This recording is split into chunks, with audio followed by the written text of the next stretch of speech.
दहलीज नहीं रहती, दरो दीवार नहीं रहता, जिस घर में बुजुर्ग ना हो वो घर घर नहीं रहता। मैं ये शब्द इसलिए बोल रहा हूँ कि बुजुर्गों को हम घर से निकाल देते हैं, लेकिन एक ऐसा भागीरथ कार्य संस्थाएं करती हैं जो बुजुर्गों को आश्रय देती हैं, वृद्धाश्रम बनाती हैं, जिसे इंग्लिश में डेस्टिट्यूट होम बोलते हैं। आज हम खड़े हैं शिव शक्ति अनाथ आश्रम, जो कि बरवाला रोड पुल के नीचे बना हुआ है। विगत 3 वर्षों से ऐसे ऑर्फन और ऐसे लावारिस और मानसिक रूप से विकलांग बुज़ुर्गों को, बच्चों को या व्यक्तियों को यहाँ आश्रम में जगह देते हैं और उनको लालन पालन भी उनका करते हैं अपने अभिभावकों की तरह। आप देख रहे हैं ये आश्रम की झलकियाँ। यहाँ पर आप व्हील चेयर के ऊपर बैठे हैं, कुछ विकलांग जिसे दिव्यांग बोलते हैं हम, वो लोग हैं, सड़कों पे पड़े मिलेंगे, मानसिक रूप से जो कमज़ोर हो चुके हैं, लेकिन हैं तो ये इंसान को अगर हम ठुकरा दें तो एक बहुत अन्याय होता है हमारे जीवन से। कुछ घर से ठुकराए हुए व्यक्ति हैं, उनकी भी आत्मकथा हम जानेंगे। मेरे से साथ हैं, क्या नाम है आपका? डॉक्टर डावर, पानीपत वाले के नाम से पॉपुलर। डॉक्टर डावर पानीपत वाले के नाम से मशहूर। आपका तो घर बार है, बच्चे हैं, सब हैं, यहाँ कैसे पहुँचे? बस जी ये वक्त के मारते जी, ना तो मेरे बेटों के साथ कभी लड़ाई हुई, ना मेरी मिसेज से मेरी कोई लड़ाई हुई। बस छोटी सी गलती, पहले मैं ड्रिंक किया करता जी, 1 क्वार्टर पीता था और वो मना करते थे भाई पापा ये ना पिया करो, और मैं उसको छोड़ नहीं पाया। और फिर ये बस वो बेटे ने गुस्से में कुछ ऐसा कुछ कह दिया और मेरे मुंह से कोई निकल गया जी, गलती होगी जी। मैं तो ज़िंदगी में कहता हूँ कोई ऐसी गलती करे ना जो घर बार छोड़ना पड़े। नहीं, आपने अपनी मर्जी से छोड़ा या उन्होंने आपको छोड़ दिया? दोनों ही बात है जी। ये मैं निकल गया घर छोड़ के, उन्होंने गुस्से में कुछ बोल दिया बड़े बेटे ने, तो मैं गुस्से में निकल गया जी। फिर मैं, कितनी उम्र हो गई आपकी? मेरी अब 68 साल हो गई। पीते तो नहीं हो अब? नहीं जी, मैं तो बीड़ी भी नहीं पीता जी अब तो। बीड़ी भी नहीं पीता। सब कुछ गवा के होश में आए तो क्या हुआ? नशा करते थे, रोकते थे, हैं, नहीं रुका गया, नहीं, बेबस हो गए ज़िंदगी से, आश्रम में आना पड़ा। ये बेबस। चलो हम उनसे भी प्रार्थना करते हैं कि आके अपने माँ बाप को संभालें। मेरे साथ यहाँ जुड़ी हैं, क्या नाम है आपका? प्रियंका जी। यहाँ प्रियंका जी हैं और दलवीर जी हैं, दोनों ही हैं यहाँ पर। प्रियंका जी, आप कितने वर्षों से यहाँ काम कर रही हैं? ये तो 3 वर्षों से ये अनाथ आश्रम चल रहा है, जिसे हम दिव्यांग आश्रम भी कहें। आप एक बहुत भागीरथ कार्य कर रही हैं। बहुत बहुत धन्यवाद सर। क्या सर मैं यहाँ से जो है दिसंबर से हूँ, और सेवा के काम में तो अपना बचपन से ही मन है कि दूसरे की किसी की सहायता कर सके। ये निष्काम भावना से सेवा करती हैं? जी बिल्कुल बिल्कुल, क्योंकि सर ये जो आश्रम वगैरह होते हैं, अगर यहाँ पे कोई सैलरी लेके भी काम करे ना तो भी बहुत बड़ी बात है। अभी ये जितने भी हमारे पास आपको शिव शक्ति अनाथ आश्रम में ये बुजुर्ग दिखाई दे रहे हैं, मंदबुद्धि हैं, तो ये सब जब रोड से उठा के इनको लेके आते हैं, ये इस कंडीशंस में होती है कि आम लोग जो इनकी तरफ ध्यान भी नहीं दे पाते।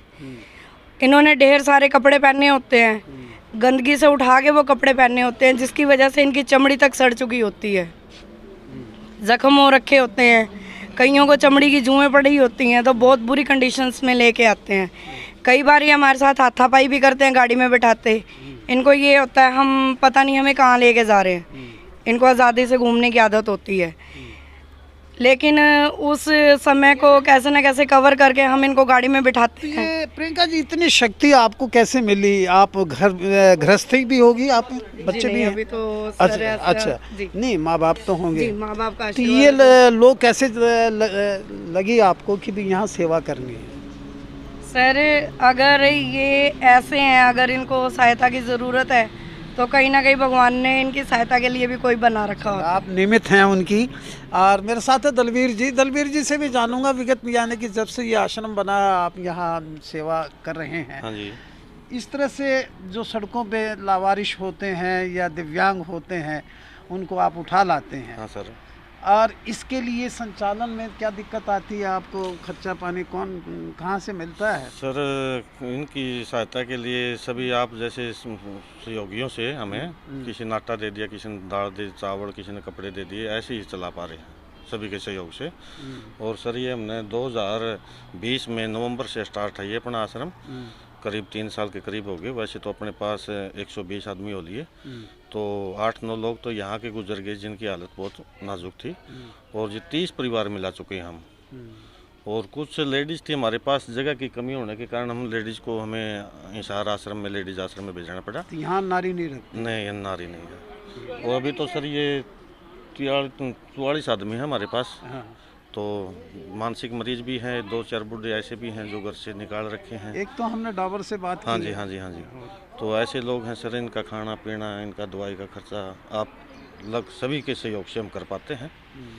हाँ जी। बुजुर्गों को घर से निकाल दिया जाता है, और जिन्होंने जन्म दिया हो ऐसे, और कुछ महिलाएं, नारी भी यहाँ थी जिनको आपने हिसार में छोड़ दिया है। इस आश्रम में ये देखिएगा कि ये जितने भी हैं दिव्यांग हैं, मानसिक रूप से भी दिव्यांग और फिजिकल रूप से भी दिव्यांग हैं। इनको ट्राईसाइकिल, ये देखिए बच्चा ये है, मैं, लेकिन इसके घर वाले बता पाएंगे प्रियंका जी, इसका घर परिवार है क्या इस बच्चे का? सर इसके एक्चुअली पिताजी का देहांत हो चुका है, ये यहीं लोकल हाँसी से ही है, लेकिन इसकी माँ जो है इसको पालने में असमर्थ है, क्योंकि वो खुद भी एक मरीज़ है। और वैसे भी इसके 3 से 4 भाई बहन हैं, ये वो थोड़े ठीक है, लेकिन वो अपना ही गुजारा करने में बहुत मुश्किल है। तो इस बच्चे को थोड़ा वो संभालने के लिए थोड़ा दिक्कत में थे। इधर भटक के यहाँ आ गए हैं, जो आप ले आए अपने आश्रम में, इनको फिर डॉक्टर से भी इलाज करवाते हैं? जी सर, इनका हम जो साइकेट्रिक डॉक्टर है उनके लिए तो हमने इनकी एप्लीकेशन दे रखी है गिरोह में, कि इनकी वो मानसिक स्थिति को सही करने के लिए भी एक बार मेडिसिन स्टार्ट की जाए। बाकी इनको कोई बुखार होता है, पेट में दर्द है, उसके लिए सर हम डॉक्टर से बात करते हैं। कई बार तो हम खुद दवाई दे देते हैं, उनसे पूछ के हमारी बातचीत होती रहती है। और अगर ज़्यादा हमारे आउट ऑफ कंट्रोल होता है तो हम हाँसी में सिविल डॉक्टर्स के पास जाते हैं, सरकारी में, और उनसे दवाई लेके आते हैं और निःशुल्क सेवा देते हैं वो। देखिए ये निःशुल्क शिव शक्ति अनाथ आश्रम, और यहाँ पर फिजिकली हैंडीकैप भी आते हैं, खासकर, और मानसिक रूप से हैंडीकैप आते हैं। तो मैं तो इन सभी को जो ये आश्रम चलाते हैं, छोटी बहन को, बिटिया को भी प्रणाम करता हूँ, साधुवाद देता हूँ, और दलवीर जी को भी साधुवाद देता हूँ कि यह शिव शक्ति अनाथ आश्रम में आप इतनी सेवा कर रहे हैं। ईश्वर के हम सब जन हैं, ईश्वर हमें यहाँ धरती पे लाता है, लेकिन अनाथ हो जाते हैं तो उसको पालने वाले, और हम लोगों की भी कमी है कि भी हम अपने बुज़ुर्गों को डिस्कार्ड कर देते हैं और अनाथ आश्रम के सहारे छोड़ देते हैं। यहाँ हर त्यौहार मनाया जाता है, दिवाली, होली, और इनके साथ यही खेलते हैं, कूदते हैं। शिव शक्ति अनाथ आश्रम में आपकी, मैं मेरे व्यूवर्स से भी प्रार्थना करूंगा, रवि सैनी जी दिखा रहे हैं, कि प्रार्थना करूंगा कि इस शिव शक्ति अनाथ आश्रम जो बरवाला रोड बाईपास पे के नीचे, पुल के नीचे है, जितनी आपकी हेल्प हो सके आप हेल्प कर सकें तो यहाँ कीजिएगा। और नंबर डिस्प्ले डिस्क्रिप्शन में हम दे देंगे। वैसे तो 9053613315 एक नंबर है, दूसरा है 9813913315, ये दूसरा नंबर है। आप इस पे यानी कि इनको संपर्क साध सकते हैं और इनकी हेल्प कर सकते हैं। बताते हैं कि नर सेवा ही नारायण सेवा है। देखते रहिए हाँसी की आवाज़। मैं